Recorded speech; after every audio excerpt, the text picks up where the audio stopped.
안녕하세요. 시간을 되돌리는 의사 뉴데이 성형외과 대표원장 김용록입니다. 성형외과 전문입니다. 오늘은 눈밑 수술에 대해서 총정리하는 시간을 가져볼까 합니다. 많은 분들이 눈밑 수술을 상담을 가시면은 어떤 분들은 눈밑 지방 재배치 또는 하안검 또는 중안면 거상술 다양한 수술 방법에 대해서 추천을 받고 오십니다. 하지만 이런 수술이 각각 무엇이고 어떤 사람들이 어떤 수술을 받아야 하는지에 대해서 뚜렷하게 이해를 하기가 힘든 경우가 많습니다. 오늘은 중년분들의 눈밑에 대한 고민을 재점검해보고 어떤 수술이 나에게 적합한지에 대해서 설명하는 시간을 가져보겠습니다. 눈밑 수술을 찾아오시는 분들은 크게 세 가지의 고민을 가지고 찾아오십니다. 첫 번째로는 가장 먼저 눈에 띄는 눈 아래쪽에 불룩한 지방 덩어리입니다. 그리고 두 번째의 경우가 코와 눈밑 사이에 깊게 패여 있는 눈물 고랑이 되겠습니다.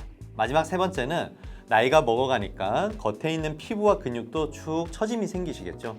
이런 피부와 근육의 처짐, 이 세 가지가 중년분들의 눈밑 고민이 되겠습니다. 앞서 말씀드린 고민 세 가지 중에서 특히 첫 번째, 두 번째였던 눈밑의 지방 불룩함과 그리고 그 앞에 있는 눈물 고랑의 깊게 패임에 대해서는 쉽게 눈밑 지방 재배치 수술을 받으시면 됩니다. 일명 눈밑지 수술이 되겠는데요. 이 수술 같은 경우에는 겉에 보이는 피부하고 근육의 늘어짐이 심하지 않는 다소 젊은 20대에서 40대 초반 정도의 분들이 받기 좋은 수술입니다.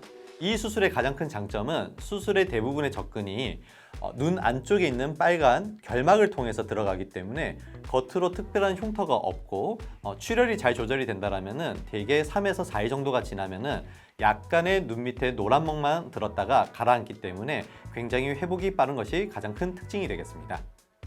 하지만은 대부분 중년분들은 이런 눈물고랑과 눈 아래쪽의 지방 불룩함 뿐만이 아니고 전반적으로 늘어져 있는 나의 눈밑 조직에 대해서도 고민을 하십니다. 이런 고민이 가장 잘 반영된 상황은 화장대 앞에서 눈 밑에 아이크림을 바르시는 경우입니다. 눈 밑에 아이크림을 바르시면서 많은 분들이 눈밑의 피부를 바깥쪽에서 이렇게 당겨보면서 눈밑이 좀 이렇게 피부와 근육이 좀 정리가 되었으면 좋겠다, 이런 마음을 가지고 비싼 아이크림을 바르고 계십니다. 이런 눈 밑에 처져 있는 근육과 피부를 당겨 올려서 충분히 리프팅 해주고 이때 남는 피부를 잘라내기 위해서는 바로 하안검 수술이 필요하게 되겠습니다. 기본적으로 하안검 수술은 앞서 말씀드린 눈밑지 수술을 모두 포함을 하고 있습니다. 그 과정 더하기 겉에 있는 늘어져 있는 알륜근을 리프팅하여서 외양각 고정술을 통해 눈밑을 팽팽하게 해주고 이때 눈밑에 끌려 올라간 남는 피부를 절제를 하기 위해서 하안검 수술을 하게 되는 것입니다. 하안검 수술은 눈밑 지방 수술과는 달리 눈 아래쪽에 작은 흉터가 쭉 눈매를 따라서 있게 될 것이고, 이 흉터는 보통 2주차 정도가 되면 많이 옅어지면서 한 2개월에서 3개월차 정도 되면 거의 보이지 않는 수준까지 옅어지게 되겠습니다. 그렇기 때문에 일반적인 우리 중년 남성 또는 여성분들이 눈밑에 대해서 고민을 오시는 경우에는 이런 리프팅 하안검 수술이 가장 줄을 이루는 경우가 많고요. 그럼에도 불구하고 피부의 톤이 좋다던가 아니면은 그 늘어짐이 심하지 않는 분들은 40대 또는 50대의 경우에서라도 저는 눈밑지 수술을 추천하기도 합니다. 그렇다면 중안면 거상은 대체 뭘까 고민을 해보게 됩니다. 대부분 눈밑에 대해서 상담을 하러 오시지만은 가만히 지켜보면은 눈 밑뿐만이 아니라 얼굴 가운데 부분, 즉 눈 밑과 광대와 팔자가 있는 부분, 이 부위의 울룩불룩함에 대해서 고민으로 찾아오신 분도 굉장히 많습니다. 즉 앞 광대 부위, 우리 얼굴의 가운데 부위라 해서 이 부위를 미드페이스, 즉 중안면이라고 불리는 부분입니다. 눈밑 수술을 하게 될 때 실제로 조직을 당겨보면은 눈 밑만 좋아지는 것이 아니라 그 아래에 있는 광대와 팔자까지도 일부 살짝 펴지는 현상을 관찰할 수가 있습니다. 이런 점에 착안을 하여서 단지 눈밑만 개선하는 것이 아니라 눈 밑과 그 아래 팔자와 광대까지 끌어올림에 의해서 일부 팔자 주름과 함께 광대에 처져 있는 부분도 끌어올리는 중안면 거상술이 있습니다.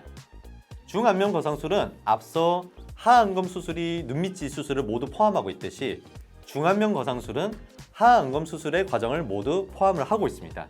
즉 하안검 수술은 기본적으로 하게 되고요. 그리고 나서 팔자 앞부분에 되는 심부 팔자 지방과 앞 광대 지방, 이거를 수프 지방이라 합니다. 이 지방을 함께 끌어올림으로 인해서 전체적으로 광대의 볼륨감을 다시 회복을 시켜주고, 그리고 팔자의 상부가 되는 주름도 옅게 해주는 효과를 이끌어내는 것이 바로 중안면 거상술이 되겠습니다. 그래서 이제 중안면 거상술이 되게 되면은 단지 눈 밑에 문제가 있어서 발생한 눈물꼬랑 지방주머니, 눈 밑에 처짐뿐만이 아니라 눈 밑 아래의 중안면 전체가 한 개의 덩어리로 정리가 되는 효과를 만들기 위해서 우리가 중안면 거상술을 하는 경우가 많습니다. 이런 중안면 거상술을 많이 하는 경우는 대표적으로 나이가 많으셔서 70대 또는 70대 중후반 넘어가는 경우에는 얼굴 전체가 흘러내리는 느낌이 들면서 과도하게 얼굴 조직이 처져서 주름이 여러 겹 생기는 경우가 있습니다. 또 하나는 중안면부가 뼈가 골격이 꺼져 들어가면서 얼굴 중안면부가 많이 볼륨이 없는 경우에도 이런 팔자, 광대, 눈 밑의 불룩함이 서로 세 가지 덩어리로 서로 분리되어 있는 경우가 있습니다. 이런 덩어리들을 하나로 통합을 하면서 훨씬 더 젊고 생기 있는 모습을 보이기 위해 중안면 거상을 추천드리기도 합니다.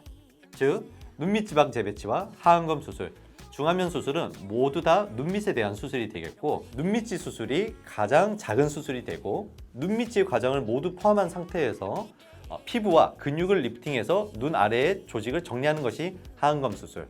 눈밑 지방의 불룩함, 앞 광대 지방, 그리고 팔자 지방 세 가지 지방이 벌어져서 보이는 부분들을 하나의 덩어리로 통합하여서 좀 더 생기 있고 젊어 보이게 만들어주는 수술이 바로 중안면 거상이 되겠습니다. 결국 눈밑지 수술, 하안검 수술, 중안면 거상 수술은 환자의 선택에 의한 것보다도 환자가 지금 갖고 있는 상태 그리고 현재 상태에서 우리가 얼만큼 더 수술 후 좋은 모습으로 나아갈지에 대해서 어느 정도 더 깊이 있는 수술이 필요한지에 대한 부분이 되겠습니다. 이러한 내용은 사실 환자 본인이 판단하기는 쉽지 않은 부분이 있기 때문에 전문적인 성형외과 전문의 선생님들과 충분한 시간을 가지고 상담을 거친 이후에 본인에게 어떤 수술이 가장 적정한지 판단하는 것이 가장 좋은 방법이 되겠습니다. 네, 오늘은 눈밑 수술을 고민하실 때 가장 많이 듣는 수술 방법 세 가지, 눈밑 지방 재배치, 하안검 수술, 그리고 이제 중안면 거상술에 대해서 그 개념에 대해 간략하게 소개를 드려봤습니다. 이 세 가지 수술 방법은 각각의 장점과 단점, 그리고 어떤 분들이 어떤 수술 받는 게 좋을지에 대해서 다 다르기 때문에 환자분들 혼자서 고민하시기보다는 병원에 내원하셔서 경험이 많은 성형외과 전문의와 함께 상의를 하셔서 좋은 수술 방법을 선택하는 것이 가장 좋은 해결 방법이 되겠습니다. 제가 눈밑 수술에 대해서 소개드릴 내용은 여기까지이고요. 다음에도 더 알차고 유익한 내용으로 찾아뵙겠습니다. 다음에 또 만날게요. 안녕.